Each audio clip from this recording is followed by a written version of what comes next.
Dans un instant, notre édition spéciale Route du Rhum avec Diane Gouffran. Vivez en direct le départ de la course en solitaire avec nos envoyés spéciaux à Saint-Malo. Restez avec nous.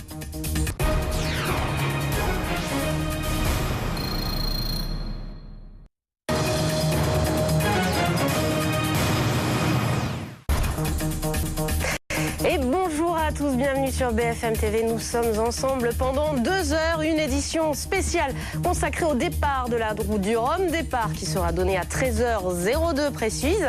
Alors durant 2 heures, nous serons en compagnie de spécialistes avec de nombreux invités, nos envoyés spéciaux.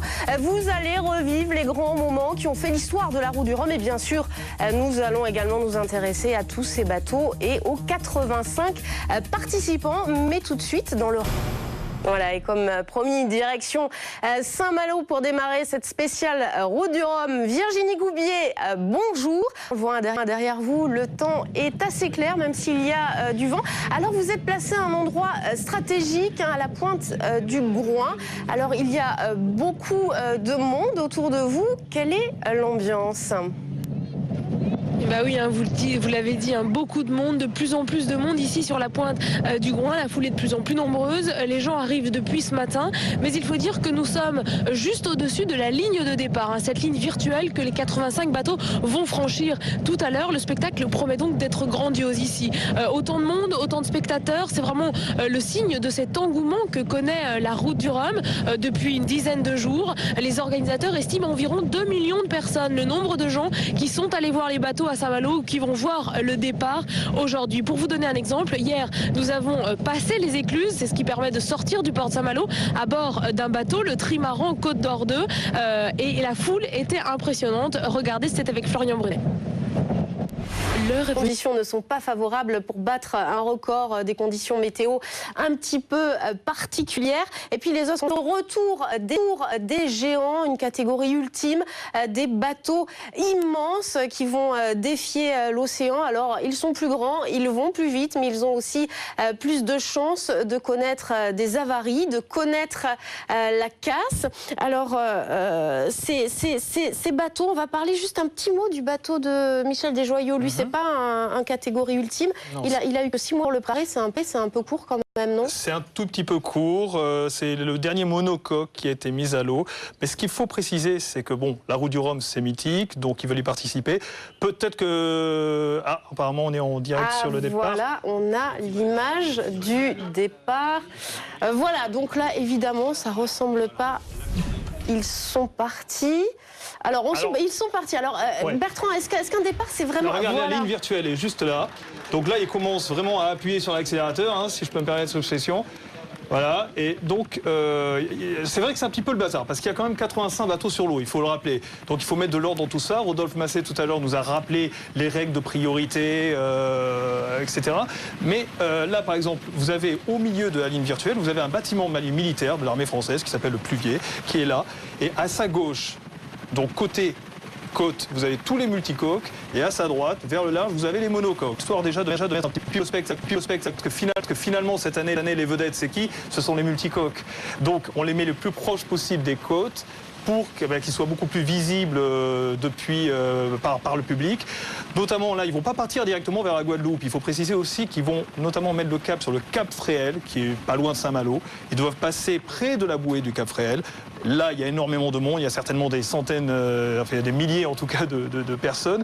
Et là, ils vont les voir parler. Ils vont les voir passer devant eux, devant le Cap Fréhel. Et ensuite, ils mettront le cap sur l'Atlantique qui devrait atteindre demain. Et c'est là, une fois qu'ils seront dans l'Atlantique demain, en tout cas pour les multicoques puisque c'est le plus rapide, c'est là où normalement on devrait voir se dessiner les options adoptées par les skippers. Parce que finalement ils ne vont pas improviser, ils savent très bien quelle route ils vont prendre. Parce qu'un bateau comme ça, par exemple celui qu'on voit à l'image, Groupama, un bateau comme celui-ci, il faut, mais c'est énorme pour virer de bord. S'il se trompe de stratégie, ça ne se gère pas en 30 secondes, quoi. Voilà, donc juste une dernière question. Ouais. Rapidement, est-ce que c'est vraiment déterminant un départ? Parce qu'on voit bien, c'est pas un départ de Formule 1. Donc, non, oui, c'est déterminant, évidemment, psychologiquement. C'est une manière de dire à son adversaire, regarde, je suis devant toi. L'autre derrière, s'il n'a pas trop d'expérience, il peut être tenté d'appuyer sur l'accélérateur et c'est là où il va casser sa machine.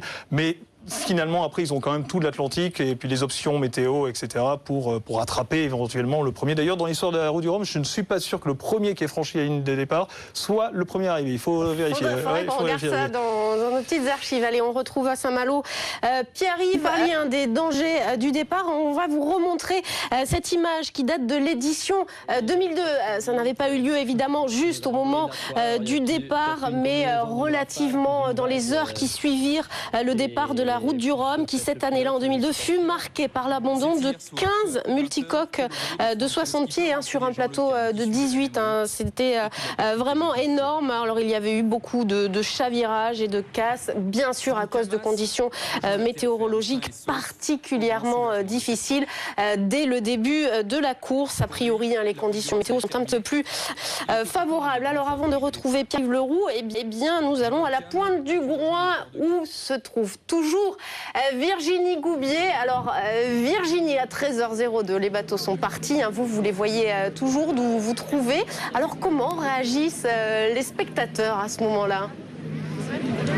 Eh bien écoutez, je peux vous dire qu'à ce moment-là, tout le monde ici a les yeux rivés dans ses jumelles, les appareils photos aussi pour prendre des photos, ces très beaux bateaux qui sont partis il y a maintenant très peu de temps, mais aussi les jumelles parce qu'il faut dire, vous le voyez, c'est quand même assez loin et c'est assez difficile de repérer les bateaux. On voit simplement beaucoup de voiles colorées qui partent sous spi et le spectacle va durer encore un petit moment ici puisqu'ils partent à une vitesse finalement assez correcte. Eh bien, merci beaucoup Virginie, on vous retrouve dans un instant. Alors Pierre-Yves Leroux, est-ce qu'il est toujours avec nous? Sinon peut-être un mot des conditions météo, je ne sais pas avec qui, avec Bertrand, avec Pierre-Yves. J'ai parlé, on pourra compléter avec Pierre-Yves bien sûr parce qu'il est sur place, donc il peut... Déjà, quel temps il fait sur place Pierre-Yves?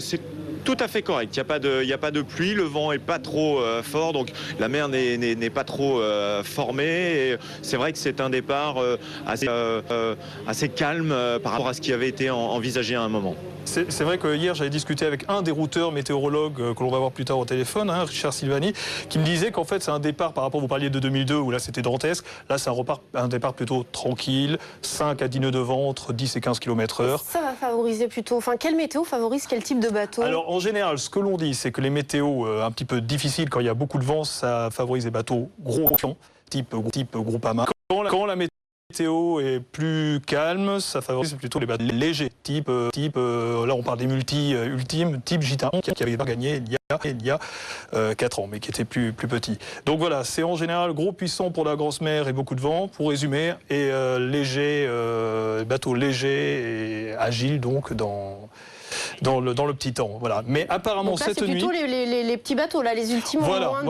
Mais après, je pense que dans l'Atlantique, c'est les bateaux énormes qui font 30 mètres de long, 18 tonnes. Plus ça va vite. Mais le vent va monter cette nuit apparemment. Il va y avoir entre 15 et 20 nœuds. Donc ce serait du 30, on va dire entre 30 et 35 km/h de vent. Et là, ça va être très stratégique parce que comme disait Pierre-Yves, il y a les cargos à gérer, il y a les bateaux de pêche puisqu'on est près des côtes, il y a les cailloux aussi, il y a pas mal d'îlots en Bretagne. Donc c'est très stratégique, ça ressemble presque à de la mini-régate, on va dire, dans des conditions, c'est pas des conditions musclées, mais ça commence à être intéressant. Voilà. Oui, parce que on revoit ces images du départ là sous nos yeux, on a quand même l'impression que ça va assez vite, ou alors c'est l'effet de masse, on a l'impression, c'est combien de nœuds ça à peu près? À vue de nez, vous avez une idée ou pas? Voilà, non, c'est difficile à dire, mais bon, de toute façon, c'est des bateaux tellement toilés, il y a énormément de mètres carrés de voile, que le moindre brin d'air, la moindre bise, il la capte et ils avancent. Mais parfois, c'est dans le petit temps qu'on gagne. D'ailleurs, en Guadeloupe, à l'arrivée, c'est souvent dans du petit temps, parce que le vent se calme, on est près des côtes, et c'est très invariable d'ailleurs, donc c'est souvent près des côtes... c'est souvent dans le petit temps que la course peut se gagner, peut se jouer. Alors Pierre-Yves, est-ce que les marins, ils savent déjà comment est-ce qu'ils calculent en fait leur stratégie de route? Ils savent déjà quelle route à peu près ils vont prendre, ou bien ça, ils vont aviser dans 3 heures, dans 4 heures, pour les grandes lignes en fait du parcours? Alors, les plus professionnels, entre guillemets, d'entre eux, ont des routeurs à bord, des spécialistes de météo qui étudient très attentivement les cartes et qui leur donne le plus possible d'indications pour choisir justement cette route. On a une visibilité à 6, 7, 8 jours en général, donc vous voyez qu'on peut avoir vraiment une vision assez longue, parce que cette course elle peut être jouée en 8 jours, donc on pourrait pratiquement savoir jusqu'à l'arrivée par où passer, mais ça s'affine quand même jour par jour, donc de temps en temps il y a des choix qui se font un petit peu au dernier moment, parce que vous le savez, la météo parfois c'est un petit peu changeant par rapport à ce qu'on avait envisagé. Et ce que je vous expliquais tout à l'heure, par exemple, il y a un petit peu de stress qui commençait à monter hier midi du côté de Saint-Malo, parce qu'on a vu apparaître un cyclone du côté des Antilles dans une dizaine de jours. Il s'appelle Thomas, il a déjà été baptisé. Alors on ne sait pas trop s'il va peut-être diminuer en intensité, augmenter. Voilà, ce sont de petits aléas, voire de gros si c'est un cyclone qu'il va falloir gérer pour les peurs en mer et donc pour leurs routeurs qui se trouvent, eux, à terre. Voilà, et on retrouve Rodolphe Massé qui est toujours en mer. Rodolphe, vous avez assisté au plus près de ce départ. Eh bien, comment ça s'est passé ? Ça a été très impressionnant ce départ. Au coup de canon, il y avait la plupart des monocoques 60 pieds qui étaient bien positionnés, mais figurez-vous que c'était un petit multi 50 qui a pris le meilleur départ, AXA d'Éric Nigon. Et là où c'est très impressionnant, c'est qu'il n'y a pas énormément de vent ici en baie de Saint-Malo, et pourtant la vedette sur laquelle je me trouve avance à plus de 17 nœuds, et les super multis nous ont déposé littéralement sur le plan d'eau. C'est le cas de Sodebo de Stomacoville qui nous a doublé, mais à une vitesse incroyable. Ça veut dire qu'il fonctionne déjà à au moins plus de 20 nœuds, sans doute 22, 23 nœuds, alors que vraiment les conditions de vent ne sont pas très impressionnantes. Et la différence se fait déjà entre les super multis et les monos de 60 pieds. C'est impressionnant, un départ.